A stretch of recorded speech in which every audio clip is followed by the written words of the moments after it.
घेणार आहोत अर्धी वाटी गूळ आणि शेंगदाण्याचे कूट. तुम्ही भाजलेले शेंगदाणे घेऊ शकता आणि त्याला मिक्सरमध्ये काढून घेऊ शकता.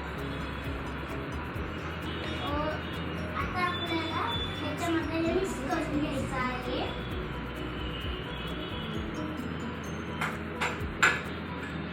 याच्यामध्ये मिक्स केल्यानंतर त्याला हे असं घ्यायचं आहे. कमी गोड पाहिजे ते तुम्ही घेऊ शकता.